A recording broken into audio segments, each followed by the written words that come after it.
하나님 말씀 봅니다. 신약 성경 누가복음 16장입니다. 123페이지에 있습니다. 누가복음 16장입니다.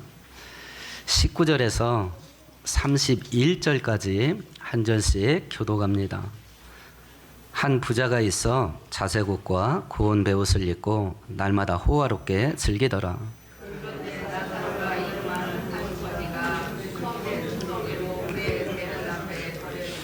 그 부자의 상에서 떨어지는 것으로 배불리려 하며 심지어 개들이 와서 그 헌대를 핥더라.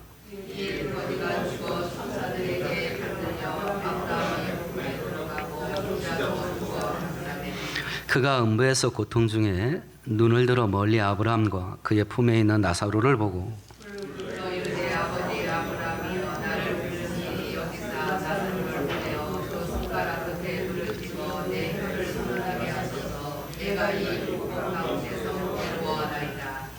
아브라함이 이르되 너는 살았을 때에 좋은 것을 받았고 나사로는 고난을 받았으니 이것을 기억하라. 이제 그는 여기서 위로를 받고 너는 괴로움을 받느니라.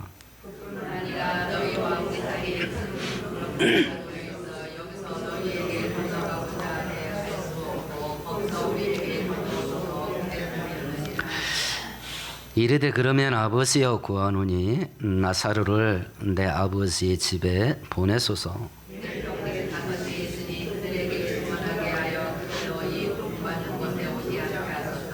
아브라함이 이르되 그들에게 모세와 선지자들이 있으니 그들에게 들을지니라.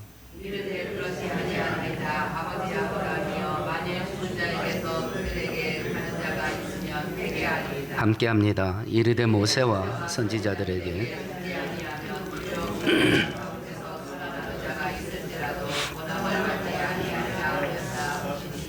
아멘, 아멘. 각 기업들이 제품을 만들면 팔아야 되니까 광고를 만들고 홍보를 합니다. 방송하는 금액 말고 광고를 만드는 데만 몇 억씩 사용하기도 하는데 우리가 한번 딱 들었을 때 뇌리에 팍 박히는 거, 그런 문구 하나 만드는데 몇 천만 원씩 쓴다 그럽니다. 예를 들면 침대는 가구가 아닙니다. 과학입니다. 그런 말들이요. 저는 잘 모르겠습니다만 광고업을 하는 사람들 가운데 이런 문구들 가운데 전설로 통하는 문구가 있답니다.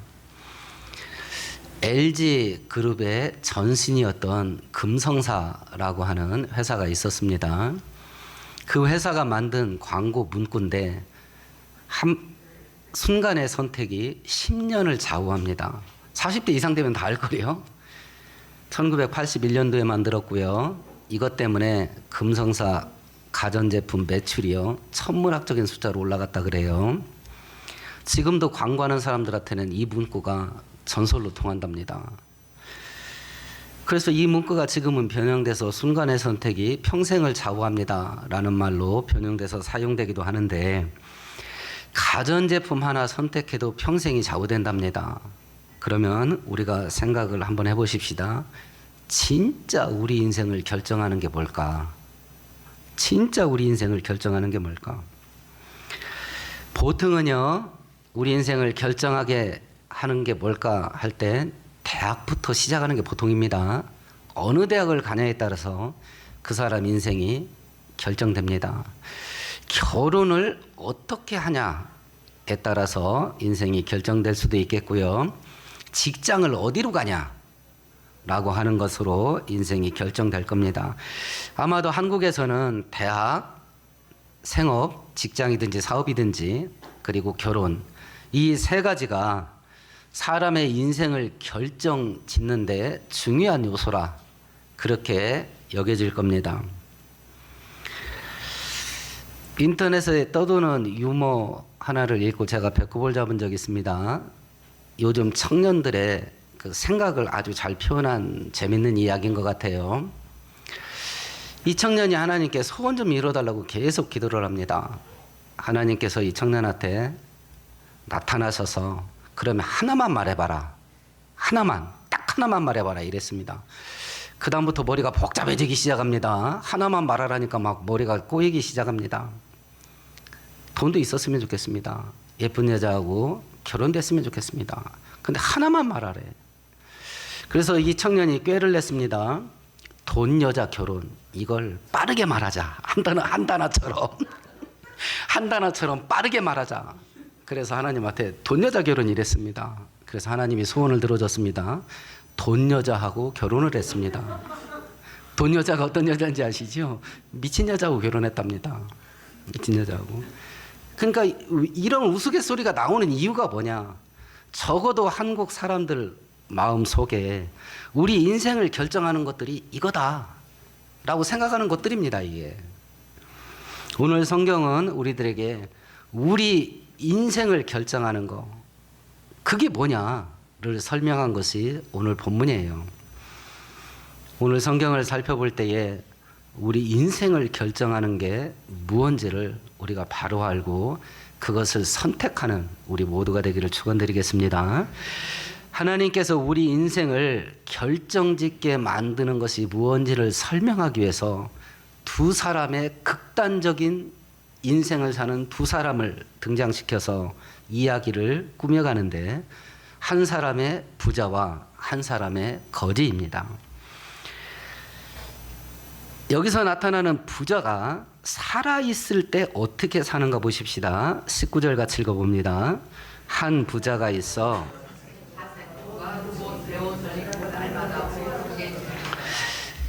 세 가지 특징으로 이 부자가 살고 있네요. 첫 번째는 자색 옷을 입습니다. 로마 제국 시대에 자색 물감 염료는 물고기 피에서 나왔답니다. 그래서 귀족이나 황족들만 입었었던 옷이라 그래요. 자색 옷은 고운 배옷입니다. 이 원산지는 그 이집트산이고요. 온 무게하고 금 무게하고 똑같아야 살 수 있었던 그런 옷이라 그럽니다. 날마다 호화로운 연락이 뭐냐면 큰 잔치, 큰 파티예요. 이걸 날마다 연답니다. 날마다. 한 벌에 몇 천만 원씩 하는 옷을 입고요. 산의 진미를 쌓아놓고 날마다 잔치를 합니다. 중국의 음식 문화가 굉장히 발달했는데 가장 호화로운 때가 청나라 때였다고 그래요. 청나라 황제가 한 끼 식사했던 밥상. 그게 얼마인지 아십니까? 지금 더 올랐는지 모르겠는데 제가 알아봤을 때는 4천만 원이었습니다. 밥상 한번 딱 봤는데 4천이야. 4천. 홍콩 부자하고 대만 부자들이 굉장히 즐겨 찾는답니다. 한 끼에 4천만 원이야. 한 끼에. 그러니까 이런 거 누리면서 살았다는 거죠.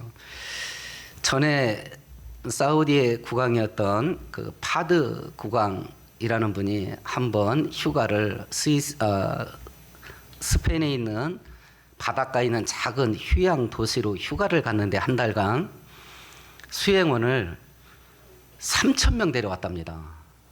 이 사람 이동하는데 벤츠를 200대 끌고 왔대요. 하루에 60억씩 썼답니다. 한 달 휴가로 갔는데 1,800억 썼대. 한 달 휴가 보내고 나서 이 도시가 1년 먹고 살았답니다. 이 부자가 이렇게 사는 거예요. 이렇게. 우리 모두의 꿈이죠. 우리의 모두의 꿈입니다. 그런데 이 사람과 대비되는 한 사람이 또 등장합니다. 나사로입니다. 직업이 거지입니다. 근데 예사거지가 아니야.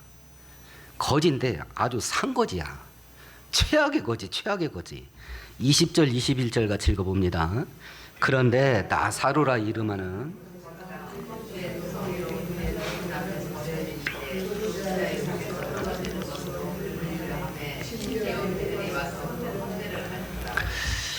피부가 헐었답니다. 악성 종기나 악성 피부병을 앓고 있어서 걸쭉한 고름과 진물이 줄줄 흐르고 있었던 모양입니다. 개들이 와서 핥아먹습니다. 달달했던 모양입니다. 핥아먹습니다. 부자 집 대문에 지발로 걸어온 게 아니라 내던져졌다 이랬습니다. 내던져졌다. 누가 내다 버린 거예요. 부잣집 대문 옆에다가. 그러면 이 나사로가 자기 힘으로 움직일 수 있는 사람 같아요? 못 움직이는 사람 같아요? 못 움직입니다. 그러니까 남들이 내다 버렸지. 거의 전신 마비에 준하는 그런 중병 앓고 있는 것 같습니다. 그러니까 개들이 와서 핥아도 못 줬지. 그렇잖아요. 개들이 와서 핥아먹어 자기 그 악성 피부병 있는 피부병에서 흘러내리는 진물과 고름을 핥아먹어도 개도 못 쫓아. 그러니까 거의 완전 마비인 것 같아요. 전신마비인 것 같습니다. 근데 이 사람이 어떻게 먹고 살려고 그러냐면 부자의 밥상에서 떨어지는 부스러기를 먹고 살려고 이렇게 한답니다. 그거라도 먹고 살으라고 사람들이 내다 버린 것 같아요. 그 사람들은 가족일 확률이 굉장히 높고요. 그런데 여기서 부자의 밥상에 음식 부스러기가 뭐냐라고 했을 때 먹고 남은 음식이라고 생각하기 쉬운데 아닙니다. 입안에 한번 들어갔다 나와서 훑어먹은 겁니다. 우리는 주로 이걸 개를 주죠. 그러니까 이거 부자가 먹고 남은 음식 얻어먹는 게 아닙니다. 갈비를 생각하시면 다 발라먹고 입에서 쪽쪽쪽 빨아먹고 남은 거 그거 먹으려고 지금 이러고 있는 거예요. 그러니까 비참하게 사는 거죠. 이 부자가. 이 두 사람이 살아생전 이렇게 살았습니다. 근데 이 두 사람이 죽었을 때는 어떻게 죽냐면 22절입니다. 같이 읽어보십시다. 이에 그 거지가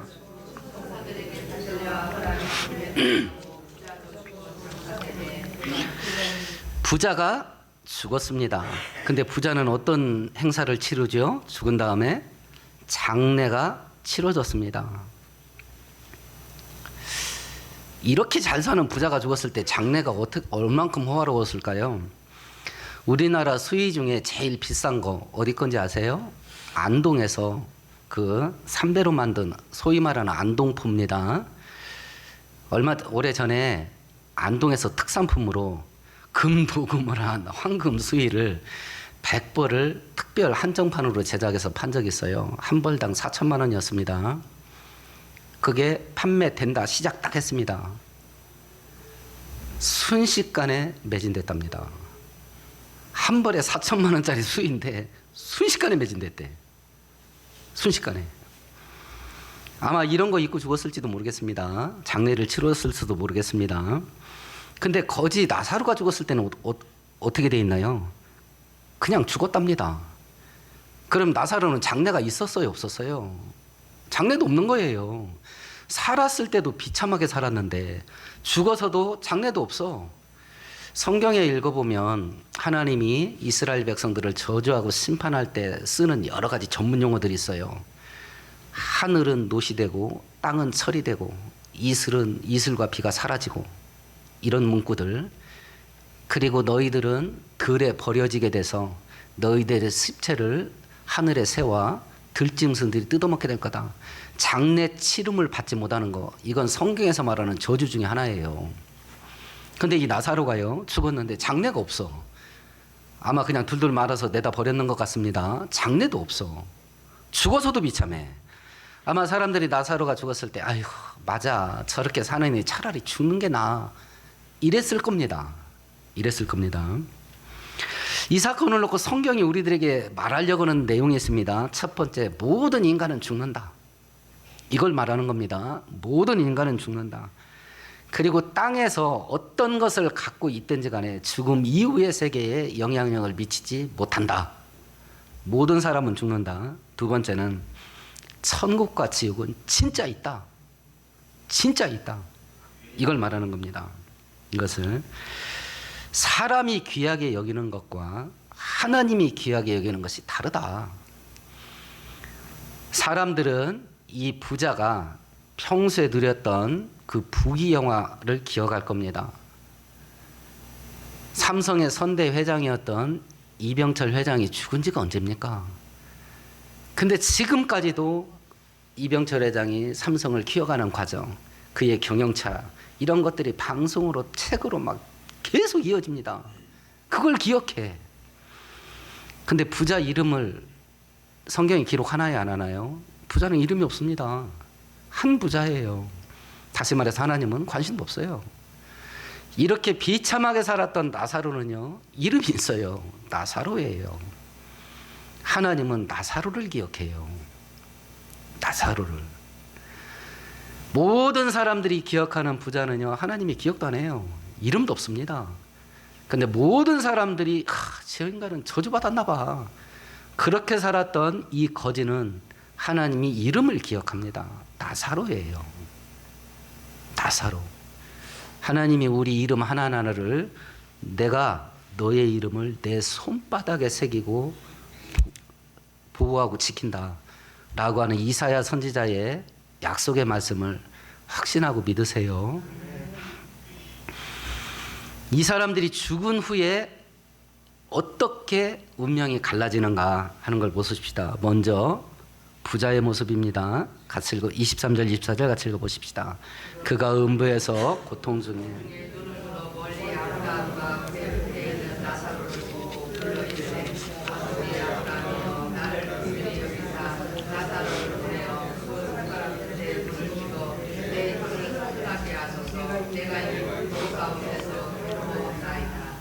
나사로는 아브라함의 품에 안겼다 그럽니다. 천국 갔다 이해하시면 되겠습니다. 부자는 음부에 갔답니다. 음부는 죽은 영혼이 들어가는 곳인데 음부와 지옥의 차이가 뭐냐? 이건 복잡합니다. 그냥 지옥 같다고 이해해도 크게 다를 바는 없습니다. 나사로는 천국에 갔고 부자는 지옥에 갔답니다. 그래서 뭐라고 하나님께 요청하냐면 나사로 손끝에 물 한 방울만 묻혀가지고 내 혀 끝에 떨궈주세요. 이렇게 간청을 합니다. 이렇게. 그러면 죽은 이후에 이 사람들의 운명을 이렇게 극단적으로 또 바꿔놓은 건 뭐냐? 우리가 오해받기 쉬운 구절이 25절입니다. 같이 읽어보십시다. 아브라함이 이르되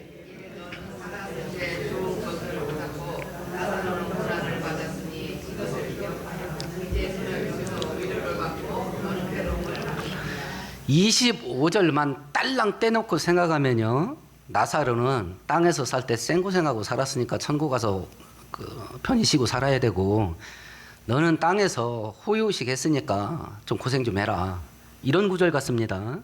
땅에서 잘 먹고 잘 살았기에 너는 지옥 가고 나사로는 땅에서 비참하게 살았기에 천국 가는 것이다, 이렇게 오해할 만한 구절이 25절입니다. 그러면 지옥과 천국을 결정하는 게 뭐냐라고 하는 겁니다. 부자가 간청합니다. 두 가지를 간청합니다.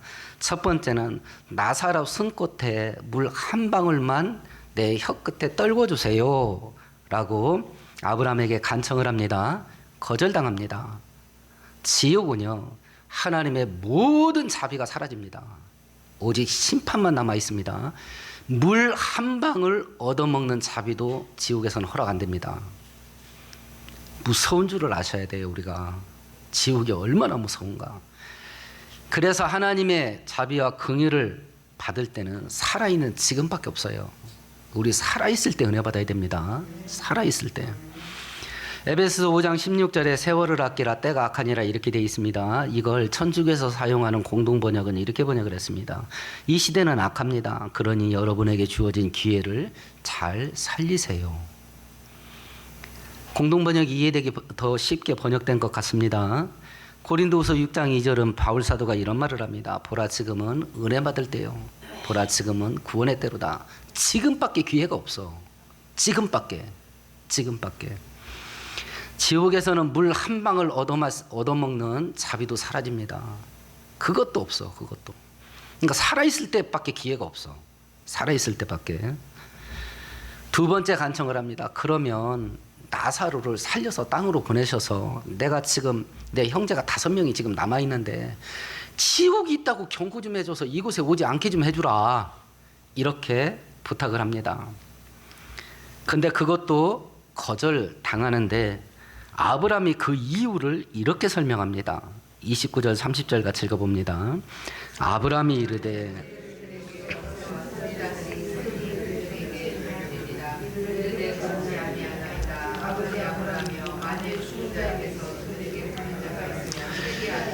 땅에는 모세와 선지자들이 있으니까 그 사람들 말 들으면 된다. 그러니까 이 부자가 아닙니다.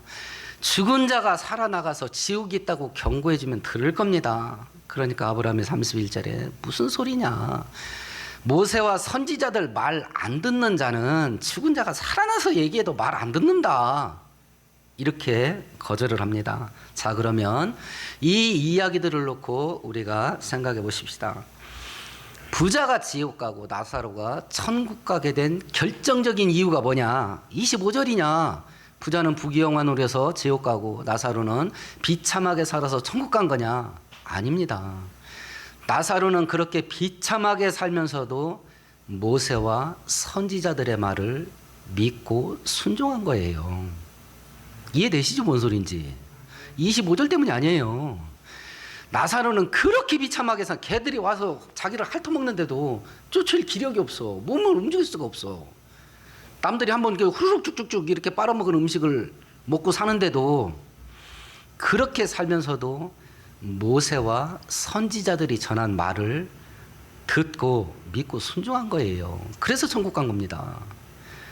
부자는 근심 걱정 하나도 없이 그렇게 부귀영화를 누리면서 살면서도 선지자와 모세의 말을 듣지를 않은 거야. 그래서 지옥 간 겁니다. 그래서 그러면 모세와 선지자가 말한 게 대체 뭐냐? 대체 뭐냐? 구약성경 811페이지 한번 찾아볼까요? 천국과 지옥으로 구별되게 만들어주는, 어디로 가야 될지 결정하게 해주는 선지자들의 말이 뭐냐, 이겁니다. 시편 14편 2절 3절입니다. 같이 읽어보십시다. 하나님께서 하늘에서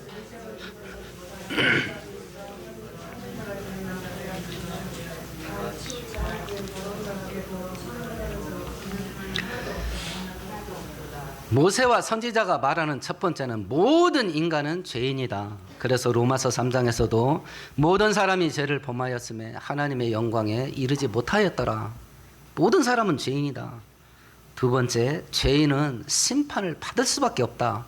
그래서 히브리서 9장에 보면 한 번 죽는 것은 정해진 것이고 그 이후에는 심판이 있으리라. 모든 사람은 죄인이고 죄인은 형벌을 받을 수밖에 없는데, 죄인이 받을 형벌은 선악과 따먹지 마라. 그 선악과를 따먹으면 정년 죽으리라. 하나님의 말씀을 어긴 것에 대한 형량은 딱 하나밖에 없어요. 사형밖에 없습니다. 사형밖에. 성경에서 말하는 죽음은 세 종류가 있습니다. 첫 번째 육체가 죽는 거, 두 번째 하나님과 관계가 단절돼서 영혼이 죽는 거, 세 번째는 영혼이 지옥 형벌 받는 두 번째 죽음. 이 세 개를 동시에 다 받는 거예요. 이 세 개를 동시에 다.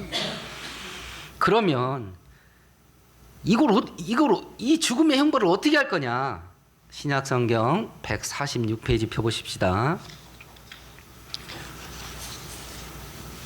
요한복음 3장 16절입니다.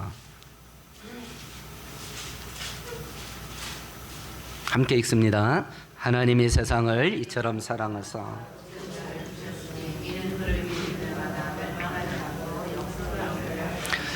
하나님 대신 예수님이 사람으로 이 땅에 오셔서 사람 죄인이 받을 모든 형벌을 십자가에서 짊어지고 죽으셨다. 형벌은 다 처리됐다. 그래서 예수가 나 대신 죽고 내가 예수를 믿으면 내 죄가 용서함 받는다는 걸 믿는 사람들은 영생한다. 천국 간다. 이것이 모세와 선지자가 말한 거예요. 나사로는 비참하게 살면서도 이 말씀을 믿었고 이 말씀을 붙잡고 살았던 거예요. 예수 믿으면 산다. 제일 짧게 압축하면 예수 믿으면 구원받는다. 예수 믿으면 산다. 이걸 붙잡고 살았던 거예요. 그래서 나사로는 천국에 갔던 겁니다. 부자는 모세와 선지자를 하나님 예레미야 선지서에 보면 내가 내 선지자들을 보내되 부지런히 보내었으나 너희들이 듣지 아니하였도다.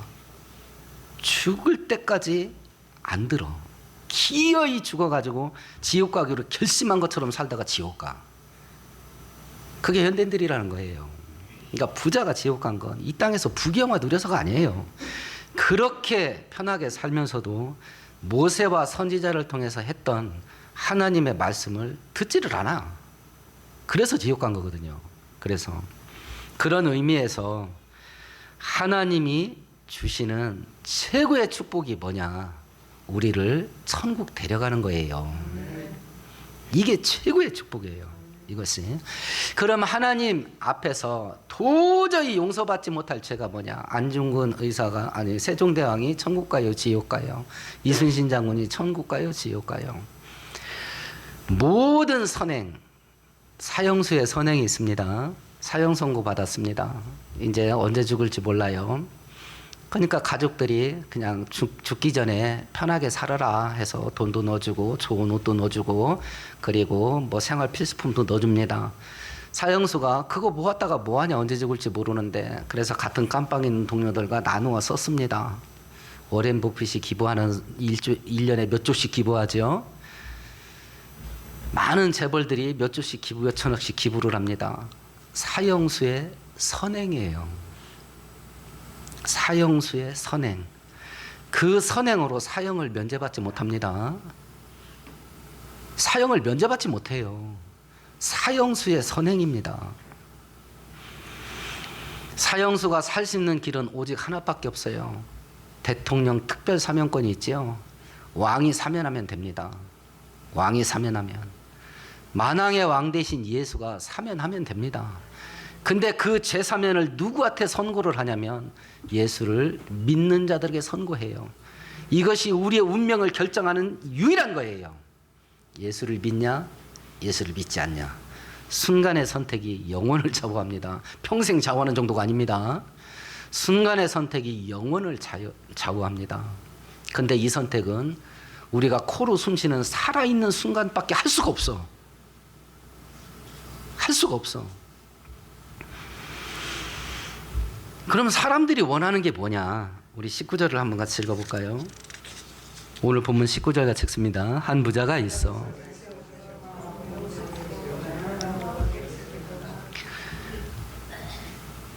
현대인들은요, 전 세계 80억 인구가 19절 이렇게 되는 것을 원해서 눈에 불을 켜고 몸부림치면서 삽니다. 최고의 소원이야. 19전처럼 되는 것이 최고의 소원.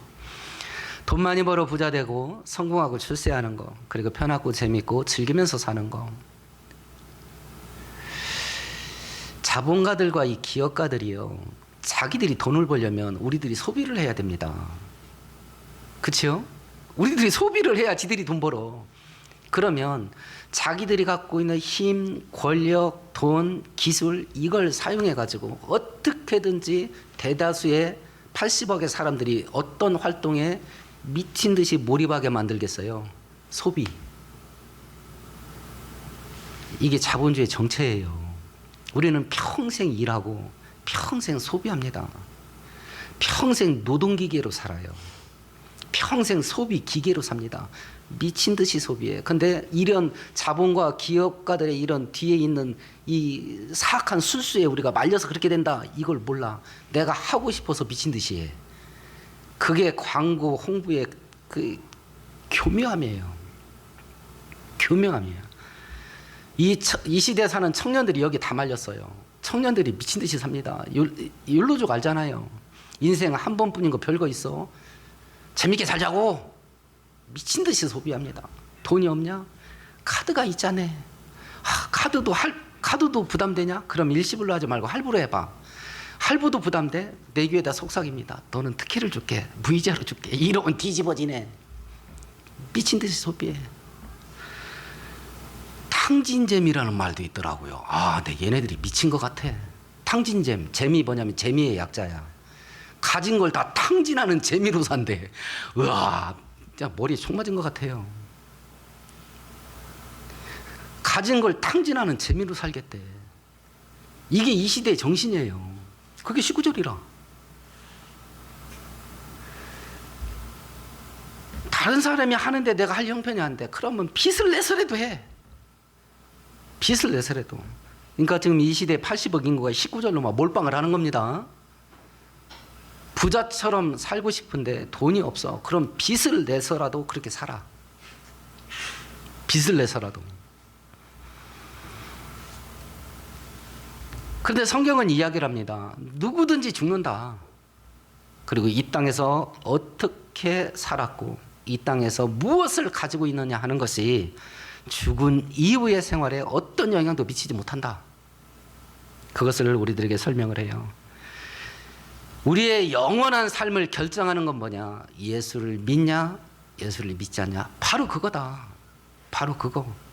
그러면 내가 살아 숨쉬고 있는 지금 이 시간에 뭘 해야 될 거냐? 구약성경 959페이지 한번 찾아볼까요?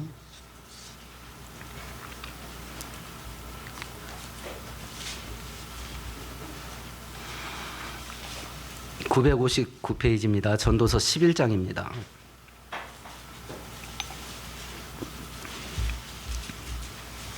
9절 같이 읽어봅니다. 청년이여 네 어린 때를 즐거워하며 네 청년의 날